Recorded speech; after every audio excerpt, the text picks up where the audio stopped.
So this fall we are looking at the stories of Jesus, the words and teachings of Jesus, both stories about Jesus, stories that Jesus told, like the parable of the sower that we explored last Sunday. And today we're going to return back to the Sermon on the Mount, Matthew chapter 5. It's important to remember that in the Sermon on the Mount, Jesus is constantly upping the ante. He is basically focusing on motive and matters of the heart. He says, the law says don't murder, but I tell you, deal with your anger. He says, the law says love your neighbor and hate your enemies, but I say to you, love your enemies and pray for those who persecute you. The law says an eye for an eye and a tooth for a tooth, but I say to you, do not resist an evildoer. Turn the other cheek, go the extra mile, forgive over and over again. Jesus is taking us a step back and he's saying, what is the emotion, what is the feeling that causes us to get to a point where we break the law, go against the law? So he is very concerned about matters of the heart. And so in today's text, Jesus says, you have heard that it was said, you shall not commit adultery. But I say to you, everyone that looks at a woman with lust has already committed adultery with her in his heart. This morning we're going to talk about a subject that many preachers and many churches won't address. And there's a reason for that. It's a tough subject. It's lust. Here's what we know. Sexuality saturates our culture. Research tells us that internet pornography is on the rise and has been for some time. It's become a huge problem for many people. It's a massive industry. If you read these statistics, they are alarming. It has become a chemical addiction of sorts. Some people say, well, who can blame us on this sexuality thing? I mean, God has given us a sex drive, and there's nothing we can do about that. But for parents who are trying to raise children in a healthy environment, this constant, overt sexual expression that is all over our culture makes that task, especially raising teenagers, I'm not there yet, but will be at some point, it makes that very difficult. Instilling values into them, it makes it very challenging, but it's more necessary than it's ever been before. I heard a recent statistic that the top consumers of internet pornography are actually teenagers between the ages of 12 and 18. That's alarming. But the truth is that this is a growing problem in our culture, in our digital age, for people of different ages and stages of life. So it serves us well, I think, to take a minute and to ponder what the real issues are that lie under the surface of our culture's obsession with sex and sexuality. A longing for intimacy, self-confidence issues, body image, power, control, loneliness, a need for affirmation, acceptance, lust. These are the deeper issues that so often don't get talked about and don't get addressed. These are the issues that need to be talked about and they need to be addressed. And to be honest, the church has done a poor job of addressing this subject because it's awkward and because it's uncomfortable. Our culture continues to move away from viewing sex as an expression of intimacy and love to one where sex is glorified and objectified, used and abused, and as a result, sex loses its luster in marriages, and this may very well be contributing to our high divorce rates today and the rising restlessness that we find in many marriages. We simply don't understand what sex is and when it is appropriate. I think that it's imperative that parents talk to their adolescents at some point about sex, what it is, what it isn't. And my advice to parents is don't wait too long to have that conversation, because if you don't have that conversation with your children, then guess what? The culture is going to have it for you. And you might not want that. The age is different for every family, for every child, in terms of when it's appropriate to have that conversation. And yes, it's an awkward conversation, but it's an important one. Jesus says in the Sermon on the Mount, beware of lust. Adultery, he says, starts with lust. Let me tell you a story. John and Julie met in college at Dartmouth.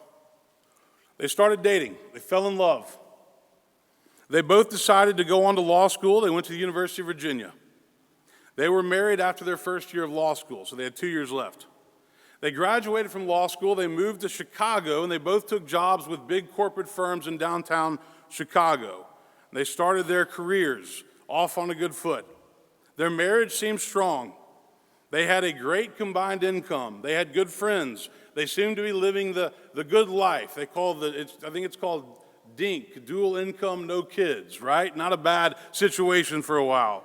They worked long hours, but still, they knew that. That was part of the deal. They were with corporate firms. It just came with the territory. They traveled on the weekends. They had lots of friends. They got involved in charitable causes.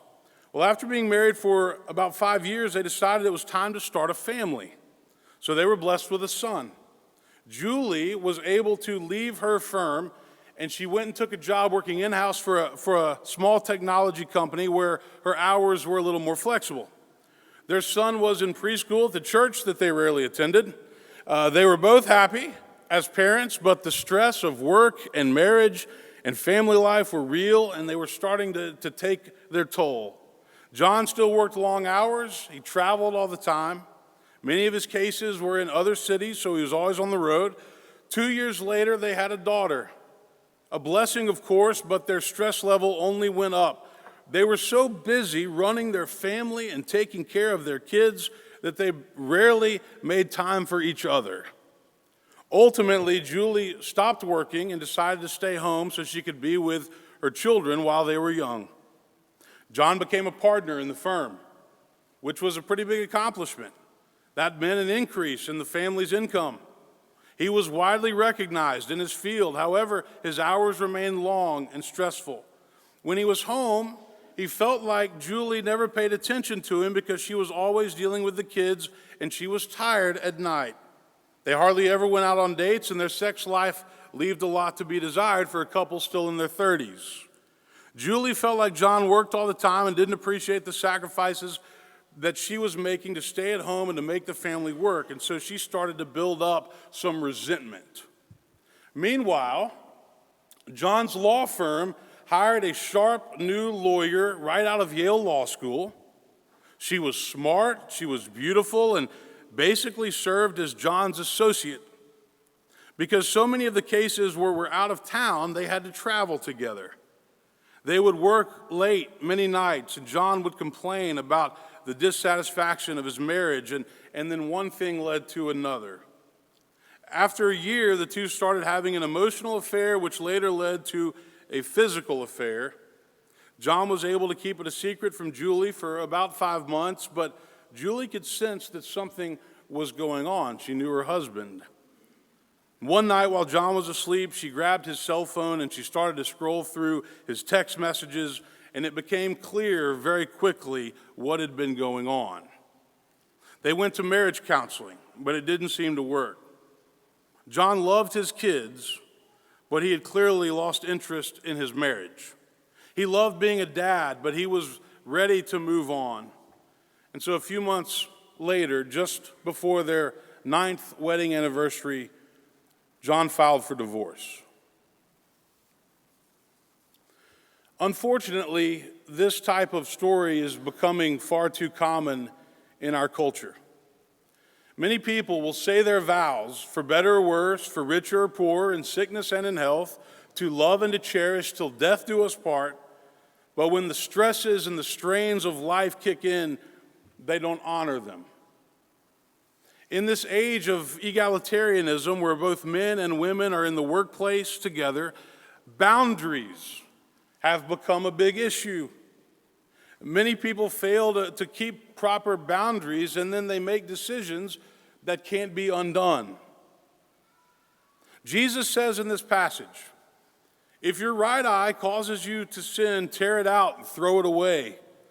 It's better for you to lose one of your members than to have your whole body thrown into hell. And if your right hand causes you to sin, cut it off and throw it away. It's better for you to lose one of your members than for your whole body to go into hell. What is he talking about here? Doesn't this seem a little bit extreme? Guardrails. What are the guardrails that we have in life that keep us from veering off course? How do we keep ourselves out of situations so that we are not tempted to make bad decisions? Jesus is saying, pay attention to the situations and the circumstances that cause you to stray. Don't put yourself in those situations. If you have problems when you drink, then don't drink so much. If you have problems when you're around a certain group of people, then stop hanging out with them. If you run around with people who don't think twice about cheating on their spouse, and maybe it's time to find some new friends. I read an interesting article that was based on research identifying the 8 specific reasons why people cheat on their spouse. And I'm going to name these 8 quickly here. The first one is a lack of being in love, feeling that your spouse is not the one for you, no longer feeling passionate or falling out of love, perceiving that the relationship has become boring or dull or stagnant. Lack of love is a powerful motivation, and it's definitely one of the top reasons that people make these kind of decisions. The second reason is sexual desire. Feeling unsatisfied with the sex life that you have in your relationship, perhaps because your partner has lost interest in you, or maybe you just feel like they don't care about you like they used to. The third reason is neglect. Feeling that your spouse doesn't pay attention to you, is not spending enough time with you, putting their energy and time into other situations, into work, into anything but the relationship. The fourth reason is precarious situations. When you're in a different setting or you're not quite yourself, perhaps when you're on vacation or you've been drinking or you're under a lot of stress, you may have a momentary urge to make a decision that you would not necessarily make if it was part of your stable, everyday behavior. Landmark events like an upcoming 40th birthday or a 50th birthday. One study showed that the 9 enders, people who are 29, 39, 49, may seek an affair as they approach a new decade, a new milestone in their life, trying to stay young. The fifth reason this article gave was boredom. You live by the motto, well, you only live once, so you just decide to go out there and explore.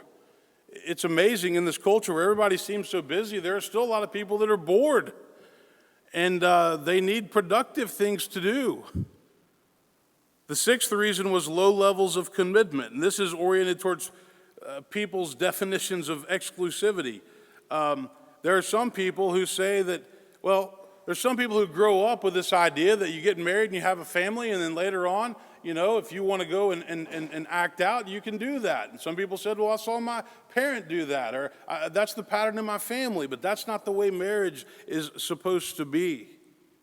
The seventh reason, low self-esteem. You feel that sleeping with others will improve your sense of self-worth, signal your independence, or increase your social status and popularity. And then the eighth reason that this article gave was anger or revenge. You suspect or know that your partner has betrayed you or hurt you, so then you want to go get even. And so the motivation is revenge. Whatever the reason might be, infidelity continues to be a problem in our culture. And I've always said that when this happens, there is a lot of collateral damage that gets done to the family and to the friends. And I know this because I've seen it time and time again as a pastor. Now, let me offer a word of hope today. Marriages can recover from this. I've seen that happen time and time again. But both spouses must be committed to making it work. Both spouses must be invested in healing and forgiveness. Both spouses must be willing to start over again. It simply doesn't work if only one person is up for the challenge. There's another story of Jesus that we find in John's gospel, John chapter 8, where they bring the woman who had been caught in adultery to Jesus, and they say, Jesus, what should we do? The law says that she should be stoned. And what does Jesus say? Let those of you who are without sin cast the first stone. And so they all drop their stones and they walk away. What does Jesus say to the woman? Has anyone condemned you? No, no one, sir. Neither do I condemn you. Go therefore and sin no more. Change your pattern. Start anew. Start over again. I believe that one of the best recipes to avoid lust and adultery is to remember what it means to love, what it means to be committed to another person. Commitment is important. Commitment matters. Love matters. And what does Paul say about love? He says, love is patient, and love is kind, and love is not envious or boastful or arrogant or rude. It is not irritable or resentful. It does not rejoice in wrongdoing, but it rejoices in the truth. It bears all things, it believes all things, it hopes all things, and it endures all things. Love never ends, Paul says. Love has power over lust. Commitment has power over lust. And the decisions that we make in life, they affect other people. So we must always be careful of the situations that we put ourselves in and the decisions that we make. Honoring our commitments is a part of following Christ. And honoring our commitments will lead to a much healthier and a much happier world. Amen.